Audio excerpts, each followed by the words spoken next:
మానవ జీవితమే ఒక మహాభారతం, అది మంచి చెడుల రెంటి నడుమ నిత్య ఘర్షణం. వీరుడికి ఉత్సాహం ఉండవలసిందే, లేత యుద్ధం చేయలేడు. మేము అవధానాలు చేసేటప్పుడైనా అంతే. పృచ్ఛకులు మహాపండితులు మమ్మల్ని మించిన వాళ్ళు మా గురువులే కూర్చుంటారు స్వయంగా. మాకు చదువు చెప్పిన వాళ్ళే కూర్చుంటారు. మరి భయపడిపోతే ఎలాగా? అప్పుడు మమ్మల్ని మేము ఏమనుకుంటామంటే స్వయంగా సరస్వతి స్వరూపం గొడవలేదని మేమే ఆపాదించుకుంటాం, లేదా చేయలేము. కానీ ఆ గర్వం మనస్సులోకి ప్రవేశించకూడదా? ఉండని పెద్దవాళ్ళు ఉంటారు, మా అమ్మవారు మన వైపు ఉంది అనే దృఢమైన ఒక విశ్వాసంతో వెళ్ళిపోతే పర్వాలేదు, అది అవసరమే. అందులో అవధానానికి చాలా అవసరం. సహస్రావధానం లాంటిది చేయాలంటే మరీ అవసరం. 21 రోజులు ఎంత యాతన పడ్డాం.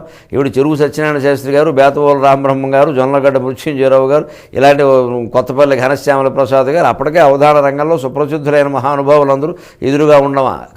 శ్రీరామ శర్మ గారు ఒకరా ఇద్దరా? ఎంతమందిని చెబుతాం? మనం ఏదో వాళ్ళు ఏదో అడుగుతూ ఉండడం, మనం ఏదో చెబుతూ ఉండడం, కిందికి దిగుతూ ఉంటే ఎలా ఉంటుంది? అని ఎందుకు చేయగలిగామంటే, అమ్మా అది ఆవిడ చేసింది నేను కాదు, నువ్వే. ఆవిడ ఉంటుంది, ఆవిడ చేస్తుంది, అంతే. అంచేత నా పాదభక్తి ఉంది. మంజీరంబున మువ్వనై రవళినై మార్మ్రోగెదన్.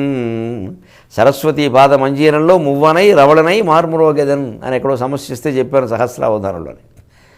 అందుకని ఆ మంజీరంలో మువ్వ మనం అన్నీ ఆవిడ చూసుకుంటుంది. ఏదైనా తేడా వస్తే ఆ కాలు ఒక్కసారి ఆడించిందంటే అవతల పోతారు వీళ్ళంతా అని మనం పైకి అనకూడదు, కానీ లోపల భావనే ఉండాలి అని ఆవిడని ఆశ్రయించుకున్నాం. మన అమ్మవారు మన పక్షంలో ఉంది, అవతల ఎంత పండితులు ఉంటే మనకేమి అని లోపల ఒక విజయ గర్వంతో ఉండాలి. పైకి ఆ వినయంతోనే కనిపిస్తూ ఉంటే సంగ్రామం నడుస్తుంది. యుద్ధంలోనూ తప్పదు, ఇది అవధానంలోనూ తప్పదు. కానీ అంతర్గతంగా అంతఃకరణకు ఆ గర్వం, ఆ నిర్లక్ష్యం అంటకుండా చూసుకోవాలి. అవి అంటేస్తే ప్రమాదం. కరుణుడు గంటేయలేదు, చూద్దాం తలంటాక. అరదం బెక్కి శరాసనంబుకొని తెంపారంగనే నేచి సంగర సంక్రీడకు జొచ్చినన్ తృణసమున్గా గొందున దేవతావరుణైనన్. ఇంతవరకు బాగానే ఉంది. వీరుడు తన ప్రోత్సహించుకోవడమే. ఇప్పుడు అంటున్నాడు అనకూడనమాట. ఆవేశంలో వచ్చేస్తే గర్వం ఎక్కువ వేసారికి అంటింది, హృదయానికి అంటేసింది ఆ గర్వం. కళ్ళు మూసుకుపోతున్నాయి. గురుని ఆపగాతనయుని గురుణ ఆపగాతనయు చావంజూచియున్ వైరులేతురు. ఏదో భీష్ముణ్ణి ద్రోణుణ్ణి పడగొట్టేశాం కదా అనుకుంటున్నారేమో. కర్ణుడు అలాంటి వాడు కాదు. అంటే ఏమిటట? ఈయన గంగాసూతుడా? పరశురామునికి ఇని శిష్యుడు అంటున్నాడు. అంతకంటే ముందే భీష్ముడు ప్రియ శిష్యుడు. ఆ మాటకు వస్తే పరశురాముడిని గెలిచాడు ఆయన అంబ విషయంలో. ఈయన పరశురామునికి శిష్యుడు, ఆయన్ని గెలవలేదు. మరి భీష్ముడి కంటే ఏ రకంగా కర్ణుడు ఎక్కువ? ద్రోణాచార్యుల కంటే ఏ రకంగా ఎక్కువ? సాత్విక చేతుల్లో ఓడిపోయి కర్ణుడు పరిగెడుతుంటే ద్రోణాచార్యుడు ఆక్షేపించలేదే? మరి సాత్విక చేతుల్లో ద్రోణాచార్యుడు ఓడిపోలేదే, కర్ణుడు ఓడిపోయాడు. కానీ ఇవాళ భీష్ముడు ద్రోణుడు కాదయా తేలిగ్గా చనిపోవడానికి. అంటే ఈయన ఉద్దేశం ఏంటంటే భీష్ముడు ద్రోణుడును వృధాగా చచ్చిపోయారయ్యా, అనవసరంగా వాళ్ళు అయోమయమైన ఉపాయాలు వేశారు. మంది అలా ఉండదు. ఇవన్నీ ఊరికే అసమర్థులైనటువంటి కొంతమంది తమ అసమర్థతను కప్పిపుచ్చుకుందుకు ఇతరులనే అసమర్థులని మాట్లాడుతూ ఉంటారు. వీడు అసమర్థత బయటపడకుండా వాళ్ళు ఎవరినో అస్తమానం తిడుతూ ఉంటే అదేదో నిజమే అనుకుంటారు కొంతకాలానికి. వీడితో సమర్థులు అనుకుంటారు. వీడు రంగంలోకి దిగే తెలుస్తుంది వీడి సంగతి. ఈ తిట్లతో ఎంతవరకు నడుస్తుందండి? ఏదో మనం ఏదో ప్రతిపక్షంలో ఉన్నప్పుడు ఉద్యమాలు చేసినప్పుడు తిట్లు నడుస్తాయి, కానీ ఉద్యోగం వచ్చాక తిట్లు నడవు. ఇంకా ఇప్పుడు బాధ్యత చాలా నాలుగు ఆచి తూచి మాట్లాడుకోవాలి, ఎందుకంటే అన్నీ మనకే తగులుతాయి వచ్చి. అంచేతనుడు సేనాధిపత్యం వహించాడు. 10 రోజులు భీష్ముడు యుద్ధం చేసినప్పుడు నేను ప్రతిపక్షమో స్వపక్షమో తెలియదు, ఇంట్లో ఉన్నాడు. అప్పుడేదో మాట్లాడచ్చు. అలా కాదు, ఇలా చేయాల్సింది. డ్రైవింగ్ చేస్తుంటే వెనకాల కూర్చున్న వాడు మాట్లాడుతూ ఉంటాడే, అలాంటి మాటలు ఏవో ఉంటాయి. అది వేరు, ఇది వేరు. అందుకని భీష్మద్రోణులు వృధాగా చనిపోయారయ్యా. వృధాగా చనిపోవడం ఏంటంటే 10 రోజులు యుద్ధం చేసినా 5 రోజులు యుద్ధం చేసినా తప్పనిసరి పరిస్థితుల్లోనే పడిపోతాయి. ఈయన అంతకంటే ముందే పడిపోతాడు, వేరే చెప్పాలా? ఇక ఈవేళ 17వ రోజు దాటి ఇంటికి వెడితే చూద్దాం కర్ణుడు సంగతి. మాటలు ఎలా ఉంటాయండి? గురుని ఆపగాతనయు చావని చూచియన్ వైరులు ఏతురు. భీష్ముడు ద్రోణుడు లేరు కదా, అంతకంటే గొప్పవాళ్ళు ఎవరున్నారులే అని వైరులు ఏతురు. ఏతురు అంటే ఏచి ఏచు ఏతురు విజృంభించు, చూచి చూతురులాగే విజృంభిస్తూ రెచ్చిపోతున్నారు. వైరులు ఏతురు ఎటువంటి పదాలు వాడతాడో తెక్కనగారు. వైరులు ఏతురు అంటే శత్రువులు విజృంభిస్తున్నారు అనవసరంగా. భీష్ముడు ద్రోణుడు లేడు కదా అని ఇంకెవరు లేరనుకుంటారు. అంతకు మించిన వాళ్ళ ఉన్నాం ఇక్కడ.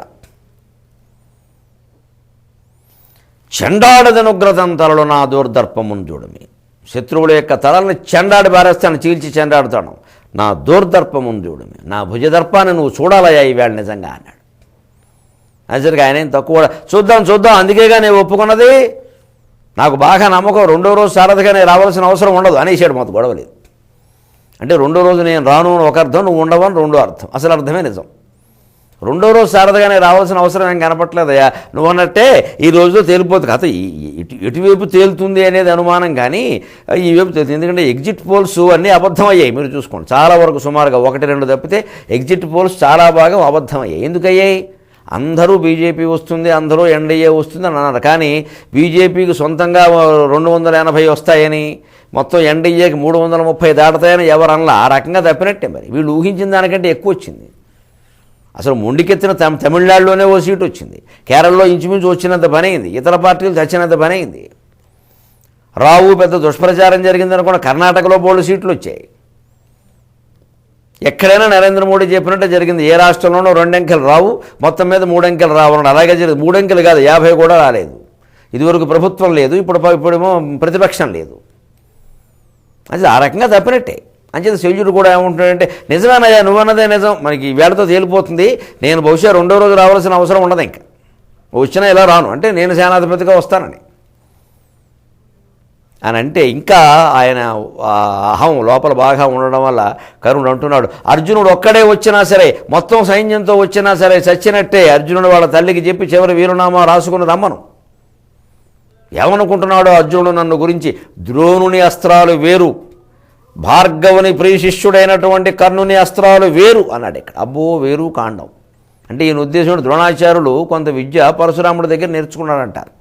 అందుకని ఏదో శిష్యుడి దగ్గర నేర్చుకోవడం వేరయ్యా, నేను ఆయన గురువు గారి దగ్గర నేర్చుకున్నాను. ఆయనది మామూలు ఏదో ఇంజనీరింగ్ వ్యవహారం, నాది ఐఐటి వ్యవహారం, తేడా లేదు, నాది IIIT. అందుకని నా శక్తియుక్తులు వేరు, అందుకని ద్రోణాస్త్రాలు వేరు, ద్రోణుడు నేర్పినవి.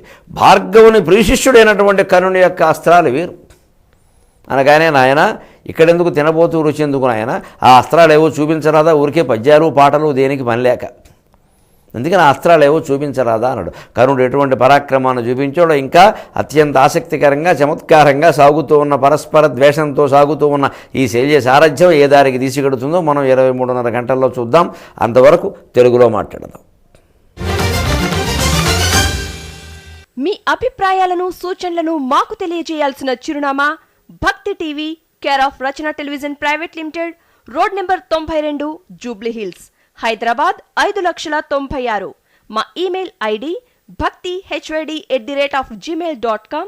మా వెబ్సైట్ www.bhaktitv.org. Phone number 9010222333.